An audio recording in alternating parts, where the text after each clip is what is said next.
ಗದಗ ಬೆಟಗೇರಿ ನಗರಸಭೆ ಅಧ್ಯಕ್ಷ ಉಪಾಧ್ಯಕ್ಷರು ಇಲ್ಲದೇನೆ ಸಾರ್ವಜನಿಕರು ಹೈರಾಣಿಯಾಗಿ ಹೋಗಿದ್ರು. ಆದರೆ ಈಗ ಕಾಲ ಕೂಡಿ ಬಂದಿದ್ದು ಮಾರ್ಚ್ 3ರಂದು ಚುನಾವಣೆ ನಡೆಸುವಂತೆ ಹೈಕೋರ್ಟ್ ಆದೇಶವನ್ನು ನೀಡಿದೆ.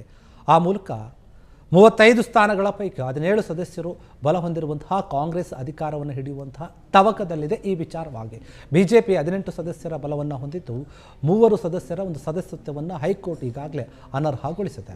ಇನ್ನು ಇದರಿಂದ ಅವರ ಒಂದು ಸ್ಥಾನ 15ಕ್ಕೆ ಕುಸಿತ ಕಂಡಿದೆ. ಮಾಜಿ ಅಧ್ಯಕ್ಷ ಆಗಿರುವಂತಹ ಉಷಾ ದಾಸರ್, ಮುತ್ತಣ್ಣ ಮುಷಿಗೇರಿ ಏನಿದ್ದಾರೆ ಹಾಗೂ ಅನಿಲ್ ಅಬ್ಬಿಗೇರಿ ಸದಸ್ಯತ್ವವನ್ನು ರದ್ದು ಮಾಡಿದೆ. ಹೈಕೋರ್ಟ್ ಆದೇಶವನ್ನು ಕೂಡ ಹೊರಡಿಸಿದೆ. ಹೀಗಾಗಿ ಮುಂದೆ ಏನು ಚುನಾವಣೆ ಇದೆ 3ನೇ ತಾರೀಕು, ಆ ಚುನಾವಣೆಗೆ ಸಂಬಂಧಪಟ್ಟ ಹಾಗೆ ಎರಡೂ ಪಕ್ಷದಿಂದ ತಯಾರಿಯನ್ನು ಮಾಡಿಕೊಳ್ತಾ ಇದ್ದಾರೆ. ಒಂದು ಕಡೆ ಗಮನಿಸೋದಾದರೆ ಕಾಂಗ್ರೆಸ್ ತಮ್ಮ ಬಲವನ್ನು ಸಾಧಿಸಬಹುದು, ಗೆಲ್ಲಬಹುದು ಅಂತ. ಯಾಕಂದರೆ ಅವ್ರ ಕಡೆ 17 ಜನ ಇದ್ದಾರೆ, ಇಲ್ಲಿ 18 ಜನ ಇದ್ದರು. ಅದರಲ್ಲಿ 3ರನ್ನು ಅನರ್ಹಗೊಳಿಸಿದೆಯಲ್ಲ ಹೈಕೋರ್ಟು. ಹೀಗಾಗಿ ಅಲ್ಲಿ 15 ಜನ ಆಗ್ತಾರೆ. ಹಂಗೋ ಹಿಂಗೋ ಮಾಡಿ ಏನಾದರೂ ಕಾಂಗ್ರೆಸ್ ಅವ್ರನ್ನ ಸೆಳೆದುಕೊಂಡ್ರೆ BJP ಏನಾದರೂ ಒಂದು ಬಹುಮತವನ್ನು ತಗೊಂಡು ಹೆಚ್ಚಿನ ಸ್ಥಾನವನ್ನು ತಗೊಂಡು ತಮ್ಮ ಅಧಿಕಾರವನ್ನು ತಗೋಬೋದು ಇದಕ್ಕೆ ಸಂಬಂಧಪಟ್ಟ ಹಾಗೆ. ಇಲ್ಲ ಅಂತಂದರೆ ಆ ನಗರಸಭೆಗೆ ಏನಾಗುತ್ತೆ ಅಂದರೆ ಕಾಂಗ್ರೆಸ್ಸೇ ಬರುತ್ತೆ. ಯಾಕಂದರೆ 17 ಜನ ಇದ್ದಾರೆ, ಈಗಾಗಲೇ ಫಿಕ್ಸ್ ಆಗಿಬಿಡ್ತಾರೆ. ಅಧ್ಯಕ್ಷ ಉಪಾಧ್ಯಕ್ಷರು ಇರಲಿಲ್ಲ.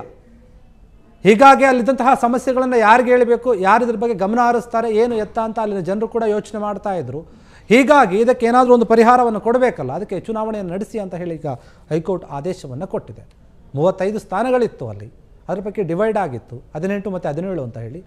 ಈಗ ಅಲ್ಲಿ ಒಂದು ಸಮಸ್ಯೆ BJPಗೆ ಹೊಡೆತಾ ಬಿದ್ದಿರುವಂಥದ್ದು ಏನಂತಂದರೆ, ಕೋರ್ಟ್ ಆದೇಶ ಕೊಟ್ಟಿದೆ 3 ಜನರದ್ದೇನಿದೆ, ಮಾಜಿ ಅಧ್ಯಕ್ಷೆ ಆಗಿರುವಂಥ ಉಷಾ ದಾಸರ್ ಆಗಿರ್ಬೋದು, ಮುತ್ತಣ್ಣ ಮುಷಿಗೇರಿ ಆಗಿರ್ಬೋದು, ಮತ್ತು ಅದರ ಜೊತೆಗೆ ಅನಿಲ್ ಅಬ್ಬಿಗೇರಿ, ಈ 3ರ ಸದಸ್ಯತ್ವವನ್ನು ಹೈಕೋರ್ಟ್ ರದ್ದುಗೊಳಿಸಿರೋದ್ರಿಂದ ಈಗ ಚುನಾವಣೆ ಏನು ನಡೆಯುತ್ತೆ ನೋಡಿದ್ರು ಕೂಡ ಒಂದು ರೀತಿಯಲ್ಲಿ ಜಯ ಫಿಕ್ಸ್ ಆದಂತೆ ಕಾಣ್ತಾ ಇದೆ ಕಾಂಗ್ರೆಸ್ಗೆ ಈ ವಿಚಾರದಲ್ಲಿ.